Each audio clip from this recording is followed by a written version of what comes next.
Boa tarde a todos. Bom, ainda não está aparecendo, né?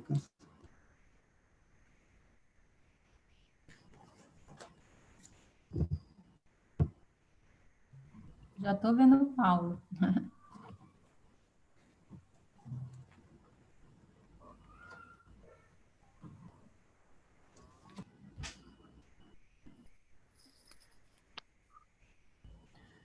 Boa tarde a todos. É um prazer estar aqui, né? Mais uma vez com esse grupo, né? Que fez parte, né? Do projeto BFN e que desde o começo, né? E até hoje continua aí rendendo muitos frutos, né? Para todos nós e para a população, né? Hoje vai ser apresentado um pouco de um dos livros, né? Também gerado durante esse evento. E essa iniciativa hoje aqui, ela faz parte do grupo de pesquisa de cozinha brasileira, coordenado pela professora Adriana Camussa, da Universidade Federal do Ceará, e com a promoção do Congresso Brasileiro de Gastronomia, que acontecerá, né, de 7 a 9 de outubro, um evento online, né, que a gente espera participação de todos vocês, para desfrutar, né, diversas temáticas sobre a alimentação e a gastronomia e a boa alimentação, e também uma promoção também do mestrado em gastronomia, né, que o primeiro mestrado em gastronomia acadêmico do país, que durante o evento a gente também vai discorrer um pouco sobre esse mestrado, como é que vai funcionar, né? Quais são as temáticas que serão abordadas, quando é que realmente, de fato, inicia, né? Então, boa apresentação para todos, e aí eu queria passar a palavra para Daniele Beltrame, né, que vai coordenar a mesa. Boa tarde. Boa tarde a todos, obrigada, professor Paulo, obrigada, professora Adriana e demais organizadores pelo convite. É um prazer estar reunida aqui com esse grupo maravilhoso. E hoje a gente vai falar sobre os sabores da biodiversidade brasileira. A gente tem aqui os participantes, que são o Lídio Coradim, a professora Raquel, a professora Semiramis, a Joana Martins, a Juliana Severo e a professora Adriana Siqueira. Então, eu vou fazer uma breve apresentação, uma introdução sobre o tema, sobre o projeto BFN, falar um pouco do que foi o projeto e de como surgiu esse encontro, né, desse grupo e do livro que a gente vai falar sobre ele.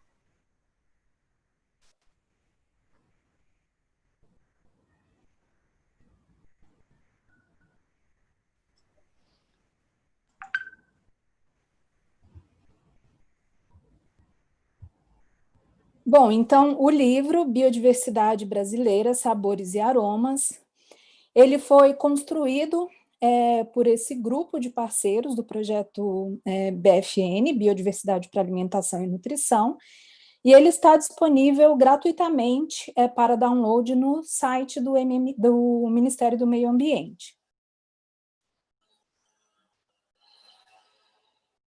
E então, o que foi o projeto BFN? Ele foi um projeto que foi executado no Brasil de 2012 a 2018. É um projeto internacional. Além do Brasil, participaram também o Quênia, o Sri Lanka e a Turquia. Ele foi financiado pelo GEF e teve como agências implementadoras duas agências das Nações Unidas, a UN Environment, que é a antiga UNEP, e a FAO, e foi coordenado globalmente pela Bioversity International. E no Brasil ele foi coordenado pelo Ministério do Meio Ambiente. Então, esse nome, Biodiversidade para Alimentação e Nutrição, é a abreviação do nome completo do projeto, que é Conservação e Uso Sustentável da Biodiversidade para a Melhoria da Nutrição e do Bem-Estar Humano. E o objetivo do projeto foi fortalecer a conservação e o uso sustentável da biodiversidade por meio de ações transversais que englobassem programas e estratégias nacionais e globais voltadas para a segurança alimentar e nutricional. Então, era promover a conservação e uso sustentável por meio da utilização da biodiversidade na alimentação.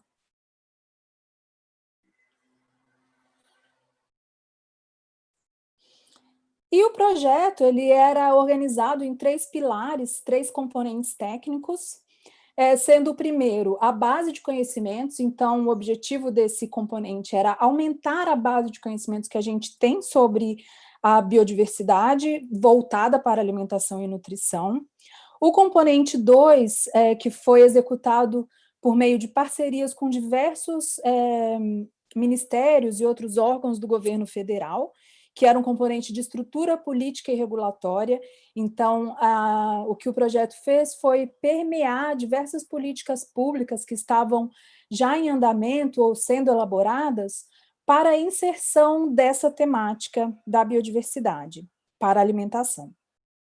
E o componente 3, que é de conscientização e escala, que é justamente aumentar o conhecimento da população em geral, a conscientização de formadores de opinião e dar maior escala ao tema.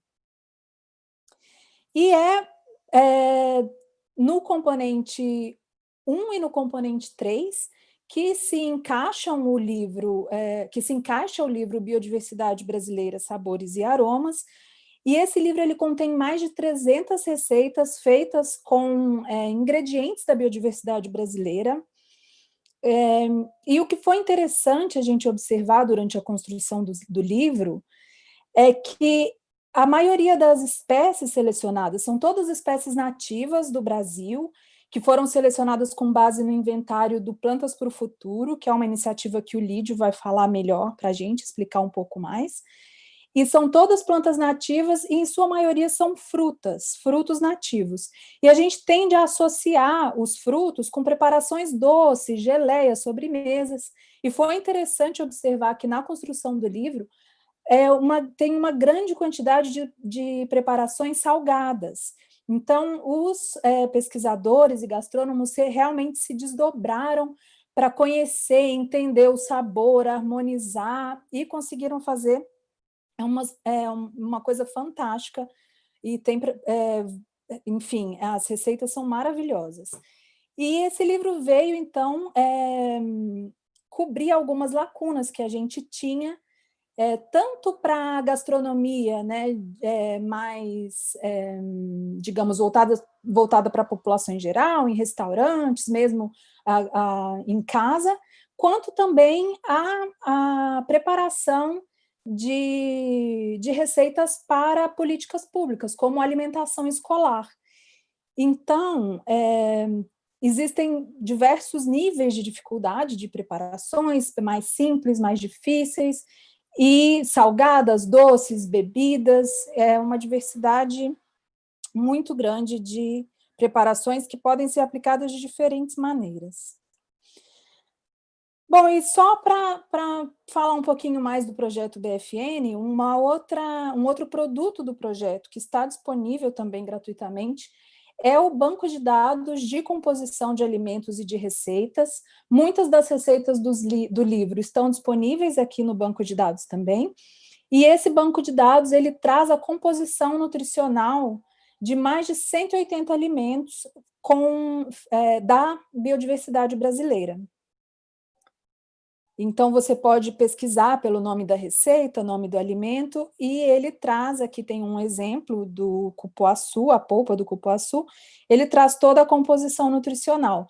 E isso também, mais uma vez, é importante, muito importante para a atuação dos nutricionistas nas diversas áreas de atuação, tanto na saúde pública, quanto em consultórios, quanto na merenda escolar. Na merenda escolar, que era um foco muito grande do projeto BFN, as nutricionistas que elaboram os menus para as escolas, elas têm que seguir uma série de regras do Ministério da Educação para adequar o menu à composição, né, que a dieta total das crianças deve ter. Então, com essa ferramenta, é possível incluir mais preparações com os frutos nativos. Essa era uma deficiência, uma lacuna de conhecimento, né, que a gente identificou no projeto, que era a falta de dados de qualidade e que estivessem disponíveis para a população com fácil acesso. E um outro produto também, para quem quer conhecer mais sobre o tema, e que ele abrange vários aspectos da biodiversidade para alimentação e nutrição, o que é, definições e os benefícios para a agricultura, saúde e para os modos de vida de uma forma geral, é um curso online que o projeto elaborou, que também está disponível gratuitamente em português, inglês e em turco, no site que está, no link que está aqui. Então, ele tem 4 módulos que podem ser feitos à medida que o espectador quiser, na ordem que o espectador desejar, pode escolher só um módulo ou mais de um, e que cada módulo abrange, então, diferentes aspectos da biodiversidade para alimentação.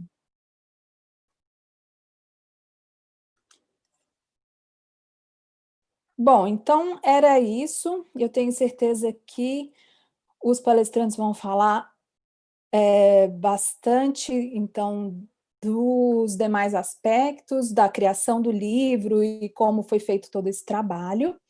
Eu passo a palavra agora para o Lídio Coradim. O Lídio, ele é o coordenador nacional da iniciativa Plantas para o Futuro, para a promoção do uso da biodiversidade nativa e valorização da sua conservação. E essa iniciativa foi o ponto de partida do projeto BFN, e o Lídio era também o nosso diretor nacional do projeto BFN. Ele foi pesquisador da Embrapa de 1974 a 2009 e conduziu ações de pesquisa junto à Embrapa Recursos Genéticos e Biotecnologia, onde ele ocupava o cargo de diretor de pesquisas. E coordenou também durante 16 anos as atividades de exploração botânica e coleta de recursos genéticos no âmbito do Senargem. Então, o Lídio, ele conhece a biodiversidade brasileira de uma forma como poucos. Ele fez muito trabalho de campo, explorou e reconhece a fundo a biodiversidade.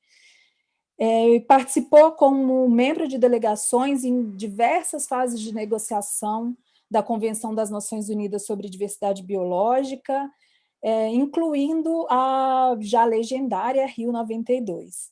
E de 1994 a 2015, ele atuou, então, no Ministério do Meio Ambiente, como gerente de recursos genéticos. Lídio, então, agora eu passo a palavra para você. Boa tarde, Dani, boa tarde a todos. Eu vou compartilhar minha tela. O tempo é bastante pequeno, bastante curto, e eu vou logo trazer o assunto direto. Não vou me alongar muito, porque nós temos um tempo bastante curto. Vamos, então, fazer uma viagem pelas diferentes regiões brasileiras e falar sobre esses fantásticos sabores tão esquecidos nesse nosso vasto território.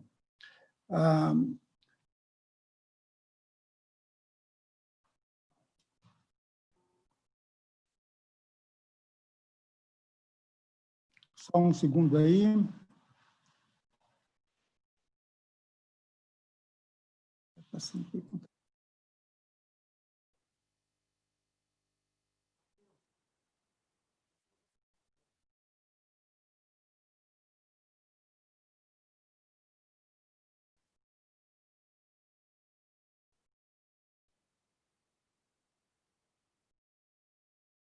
Desculpa, gente. Eu vou abordar de uma forma muito breve a iniciativa Plantas para o Futuro, conforme a Dani salientou, o BFN e as novas possibilidades e os novos desafios que nós teremos pela frente. Eu vou, de uma forma bastante objetiva, vou começar lembrando que o Brasil, estamos no país da maior biodiversidade do planeta, com 15% a 20% da biodiversidade mundial. Somos campeões da biodiversidade, mas longe de sermos o campeão do conhecimento e do uso. Nós temos um olhar muito grande para a Amazônia, mas é sempre bom lembrar que a biodiversidade brasileira está bastante bem distribuída pelas diferentes regiões brasileiras, e todas merecem e precisam da nossa atenção. O Brasil faz parte, é um dos países de megadiversidade, é o principal país megadiverso, entre os 17 países considerados de megadiversidade em âmbito mundial, onde reside aí mais de 70% da biodiversidade em âmbito mundial. Isso aí mostra a importância disso aí. Somos o país, portanto, da biodiversidade, né? Mas a nossa economia agrícola, o nosso agronegócio, infelizmente, é calcado em termos de ensino de espécies exóticas. Quer dizer, o nosso alimento, os nossos sabores, os nossos aromas, a nossa gastronomia, de um modo geral, não tem como base as nossas espécies nativas. Mas nós nos orgulhamos que somos o país da maior biodiversidade do planeta. Quer dizer, somos altamente dependentes em recursos genéticos externos. Apenas para exemplificar, o arroz, o trigo, o milho e a batata, que estão aí, são responsáveis por mais de 60% da energia necessária para o sustento humano. Essas poucas espécies são a base das nossas receitas, dos nossos alimentos, né? Das 15 espécies de maior expressão mundial, apenas 2 espécies são brasileiras. As 2 espécies integram essa lista, que é a mandioca e o amendoim. Ou seja, é muito pouco para o país da maior biodiversidade do planeta. Com poucas exceções, né, essas espécies não estão no mercado, né? Não estão nos supermercados, não estão nos hortifrutigranjeiros, não estão nos restaurantes, não estão na nossa cozinha. Ela não faz parte, a biodiversidade nativa não faz parte do nosso dia a dia, ela não circula no país. Se não circula no país, quer dizer, onde estão essas espécies? Basicamente estão esquecidas, negligenciadas, subutilizadas, estão marginalizadas. Aí estão as espécies, basicamente elas estão aguardando uma oportunidade para entrar em campo. Começamos o Campeonato Brasileiro, agora podemos falar nisso. É uma oportunidade, quer dizer, elas estão aguardando, ela tem uma oportunidade enorme para mostrar o potencial, né? E isso aí é apenas uma pequena amostra de centenas de espécies de importância alimentícia que existem nas diferentes regiões brasileiras. Como agilizar esse processo? Como fazer com que essa espécie ocupe um espaço maior na nossa vida? Como fazer com que essas espécies alcancem e se consolidem no mercado? Infelizmente, no Brasil, esse é um avanço que ocorre de uma forma muito lenta. Quer dizer, aí está uma pequena amostra dessas nossas espécies, de todas as espécies que estão aí, que vocês estão vendo, poderiam estar em qualquer grande mercado, nas diferentes regiões do país, mas não estão. Das mais de 90% das frutas consumidas pelo brasileiro, que está no país da maior biodiversidade do planeta, apenas 2 são nossas, apenas 2 são nativas. Sim, apenas 2 nativas. Estamos no país da maior biodiversidade do planeta. Quer dizer, então, vocês observem bem o paradoxo que nós temos. Quer dizer, há uma preocupação muito grande do país com a biodiversidade, sem dúvida alguma, mas fundamentalmente em relação à proteção e à conservação, não com o uso. Por quê? Porque nós temos um problema de considerar que o uso ameaça. E a pergunta que eu sempre faço é: o que realmente ameaça é o uso ou é o desuso, a desinformação, o desconhecimento? É sempre bom lembrar que a conservação e o uso não são coisas antagônicas, né? Ao contrário, se não usarmos, nós não vamos conservar. Usamos espécies exóticas com a maior naturalidade que existe. O mesmo não acontece com as nativas. E por quê? É um preconceito? Nós temos vergonha de usar as espécies nativas? Temos medo? Medo do quê? De usar a biodiversidade que é nossa? Onde está o nosso orgulho? Por que não valorizar essa riqueza? Será que o uso das espécies nativas nos torna mais inferiores? Então, vale a pena colocar que a conservação, o conhecimento e o uso, um não existe sem os outros. Quer dizer, não dá para você pensar em conservação sem conhecimento e uso. Não dá para pensar em conhecimento sem conservação e uso, assim como não dá para pensar em uso sem conservação e conhecimento. Então, isso vem junto, mas, infelizmente, no Brasil, a gente não consegue fazer com que esse tripé funcione. Então, a biodiversidade brasileira, quer dizer, como quebrar esses paradigmas? Como melhorar esse conhecimento? Então, nós precisamos de maior atenção da pesquisa, precisamos de apoio das agências de fomento, que, infelizmente, esse apoio não existe para trabalhar com espécies nativas. Precisamos que o assunto da biodiversidade nativa faça mais parte e seja objeto de teses, uma vez que elas dependem muito de estudos. Precisamos que haja uma maior integração das espécies nativas nas ações do governo, em programas de alimentação e nutrição, em programas de alimentação escolar, em programas de aquisição de alimentos. Quer dizer, fundamentalmente, se nós continuarmos com as nossas espécies negligenciadas e subutilizadas, o caminho é simplesmente o caminho da perda da variabilidade e extinção. Se nós observarmos bem, por exemplo, a guabiroba, no sul, tem um alto teor de vitamina C. Quem se importa com isso? O camu-camu, na Amazônia, tem o maior teor de vitamina C em âmbito mundial. Nós não conseguimos manter nenhum banco de germoplasma. Essas observações todas, essas minhas andanças pelo país, essas dezenas de viagens de coleta que eu realizei ao longo de umas dezenas de anos, me mostraram que valia a pena olhar para essas diferentes regiões, biomas, ecossistemas, com maior atenção. Quer dizer, valia a pena valorizar e mostrar para a sociedade as oportunidades e as possibilidades de uso das espécies nativas.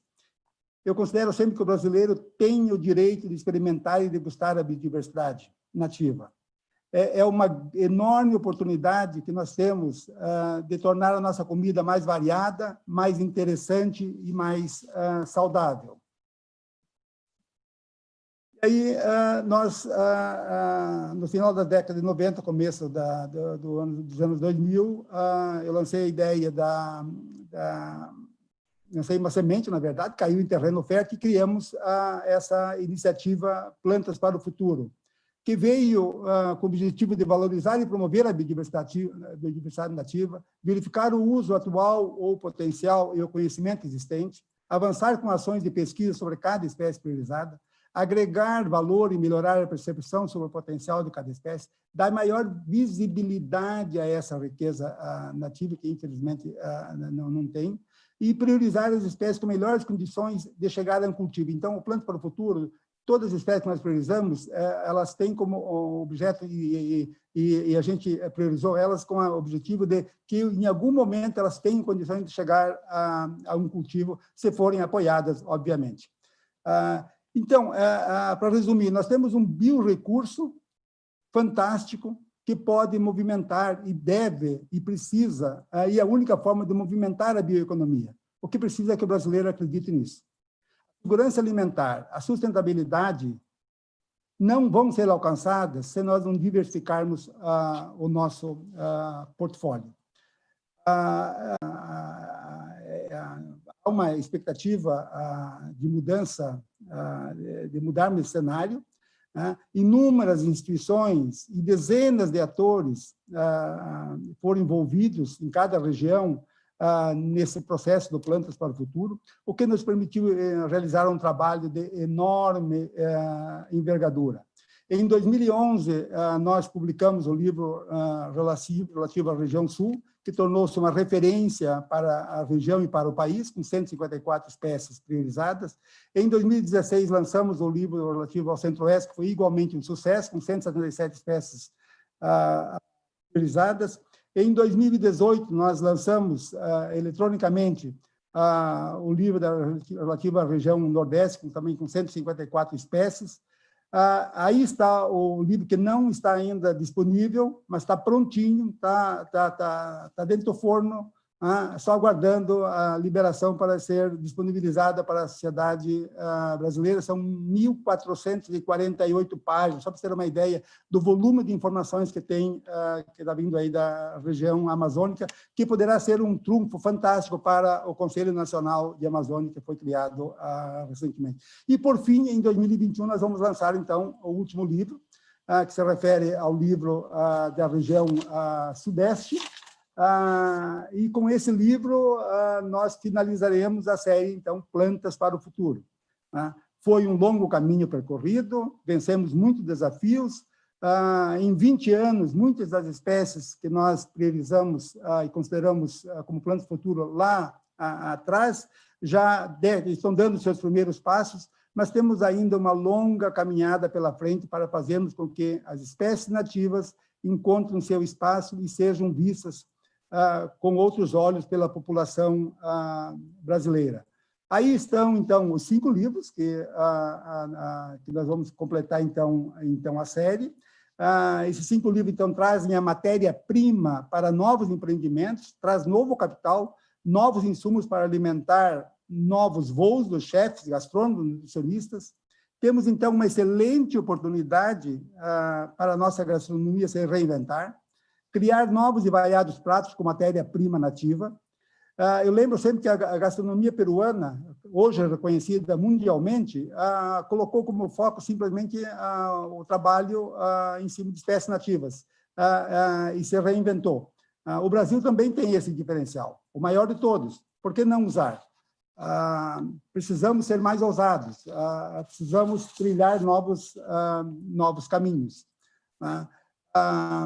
Em 2012, conforme a Daniela já se referiu, foi criado internacionalmente o projeto BFN, que tinha como grande foco mostrar a forte ligação entre biodiversidade, alimentação e nutrição. O BFN, assim como foi o Plano do Futuro, teve um caráter nacional, que fez com que a gente realmente criasse, além do Plano do Futuro, uma outra grande família, a família BFN, que está conosco hoje nessa live. O BFN trabalhou com as espécies espécies alimentícias que foram priorizadas pelo Plano para o Futuro, realizou um amplo processo de análise para ver a composição nutricional de cada espécie, criou capacidades nas diversas regiões, talvez tenha sido um dos maiores legados do BFN, criou o banco de dados que a Daniela se referiu, e criou talvez a grande cereja do bolo, que é o livro Biodiversidade Brasileira, Sabores e Aromas, que é um novo e diferenciado companheiro da cozinha. Aí está, a Daniela já se referiu a ele. É um livro monumental, uma verdadeira enciclopédia, e isso não são palavras minhas, são palavras do Roberto Esmeraldo, um dos maiores cozinheiros que nós temos, que fez o prefácio desse livro. E esse livro, claro, conforme a Daniela já se referiu, só foi possível graças ao esforço de dezenas de autoras e autores que se engajaram nessa empreitada e ao somatório de ideias das equipes multidisciplinares de cada região. Abrir esse livro é iniciar uma viagem por um patrimônio ainda escondido, o suficiente para apontar o que deixamos de aproveitar e perceber ao longo de décadas. Aproveite o livro, está repleto de sabores, de saberes e sabores jamais pensados e sentidos. A Daniela não abriu o livro, então eu vou abrir, aí está uma das receitas, né? Nesse horário aí, essa receita bastante apetitosa. O livro traz, então, um nome fantasia, um nome técnico, o tipo de prato, o rendimento, a porção, o rendimento total, os ingredientes, a informação nutricional, o modo de preparo e, pelo menos, uma foto da receita. Finalizando, eu quero apenas lembrar que, conforme a Daniela se referiu, o projeto BFN foi finalizado em 2018, mas o engajamento não terminou. Eu acredito que nós continuamos engajados, e foram esses desafios que realmente aproximaram o nosso grupo, que continuam, esse engajamento continua vivo, e assim é importante continuarmos nessa pegada. Continuarmos nessa pegada para tentarmos fortalecer, integrar e promover a biodiversidade nativa. Quer dizer, nós precisamos, fundamentalmente, continuar ampliando o conhecimento sobre nossas espécies, caso contrário, não vão ser usadas, promover o uso, diversificar a dieta, especialmente em termos de frutas, verduras e legumes, que ainda é muito baixa no âmbito nacional, reduzir o desperdício em toda a cadeia, um grande problema que ainda nós temos, valorizar cadeias mais curtas, de forma a apoiar a economia local, resgatar elos culturais e recuperar a cultura e tradições regionais. Avançar com análises nutricionais, isso é uma grande provocação para cada uma das regiões, isso é importantíssimo que a gente continue trabalhando nesse processo. Criar novas receitas, vamos tentar nos engajar, vamos, além desse fantástico livro com essas 365 receitas, vamos tentar ver se a gente consegue criar, talvez, pequenos livretos, focando mais especificamente em cada uma dessas espécies que nós estamos trabalhando e trabalhamos até agora. Vamos continuar realizando, se possível, gente, em cada uma das regiões, eventos de degustação, que é a forma de fazer com que o brasileiro prove os novos sabores e os novos aromas que estão disponíveis nessa nossa fantástica flora nativa. Finalmente, apenas para trazer um pouco, fazer com que vocês sintam saudade lembrada das nossas muitas reuniões. Essa foi uma das últimas reuniões que realizamos do BFN em Brasília, né? E aí está apenas uma pequena amostra do grupo, da família do BFN, que se envolveu ao longo de 6 anos com esse fantástico projeto realizado no Brasil e em outros 3 países que desenvolveram o projeto Biodiversidade para Alimentação e Nutrição. Obrigado a todos e uma boa live para nós e que estão acompanhando esse evento. Obrigado. Muito obrigada, Lídio, como sempre, sua palestra é inspiradora. E eu acho que eu não falei, mas o Lídio, ele, juntamente com a professora Raquel, ele é editor do livro Biodiversidade Brasileira, Sabores e Aromas. E agora, então, eu convido a professora Raquel Santiago, que é nutricionista pela Universidade Federal de Goiás, e também gastrônoma pela Universidade Anhembi Morumbi, mestre e doutora pela Universidade de São Paulo e pós-doutora pela Universidade de Lina. A professora Raquel, ela é professora da Faculdade de Nutrição da Universidade Federal de Goiás, e ela foi a coordenadora das atividades do projeto BFN na região Centro-Oeste e continua coordenando projetos relacionados à alimentação, biodiversidade e saúde humana.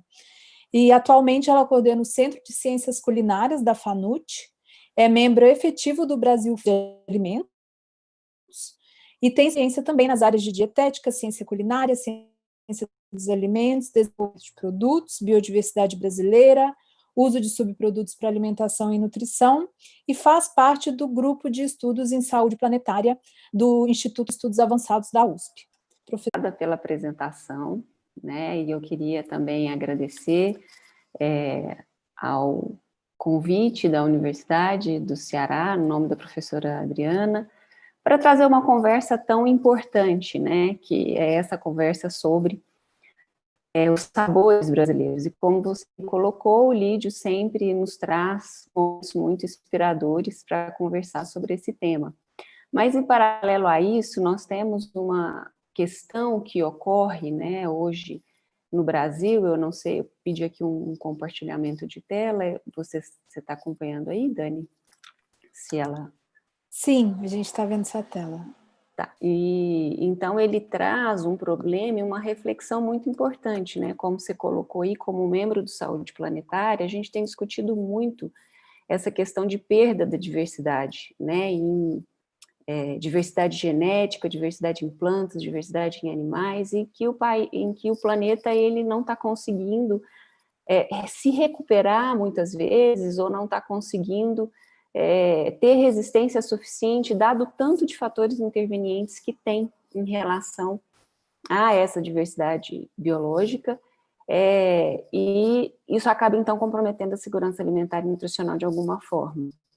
Né? Só que, em paralelo, eu coloco aqui o Brasil e muitas pessoas de diferentes carinhas e com diferentes sofrimentos ou felicidades que trazem justamente essa questão da resiliência do nosso povo e da biodiversidade que existe aqui, né? Então, mais do que nunca, nós, pesquisadores, estudiosos, interessados ou pessoas que têm alguma aproximação em relação a um bem maior, né, de alimentação, de manutenção das questões climáticas, de começar a olhar um pouco para essa nossa diversidade e ver o quão rica ela é, como o próprio Lídio acabou de apresentar. né? Então, hoje, eu quero trazer aqui para vocês um pouco sobre a história desse livro, que já foi colocado aqui, essa carinha, né, do livro, que é A Biodiversidade Brasileira, Sabores e Aromas. E aí, quando eu coloco aqui, senta que lá vem história, acho que melhor a gente falar, senta que nós vamos continuar a nossa história. Né? O livro Biodiversidade Brasileira, ele traz uma reunião de várias receitas, como já foi dito, e elas foram criadas ou revisitadas por chefes, gastrônomos, cozinheiros, nutricionistas, agricultores familiares, pessoas detentoras de saberes tradicionais que tentam, de alguma forma, trazer os alimentos para a nossa mesa, para o nosso dia a dia, quer seja de forma institucional, quer seja de forma doméstica ou pessoal.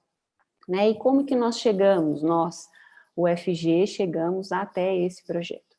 A época do início do projeto, eu fazia parte do SECAN, que é o Centro Colaborador de Alimentação e Nutrição Escolar da UFG, e nós recebemos um convite do Ministério do Meio Ambiente para conhecer esse projeto. Né? E o projeto BFN, então, nos foi apresentado e realmente foi uma situação desafiadora e, ao mesmo tempo, encantadora de tentar trazer esses alimentos para a mesa, né, do brasileiro, trazer o conhecimento de valor nutricional desses alimentos, visto que eles não estão na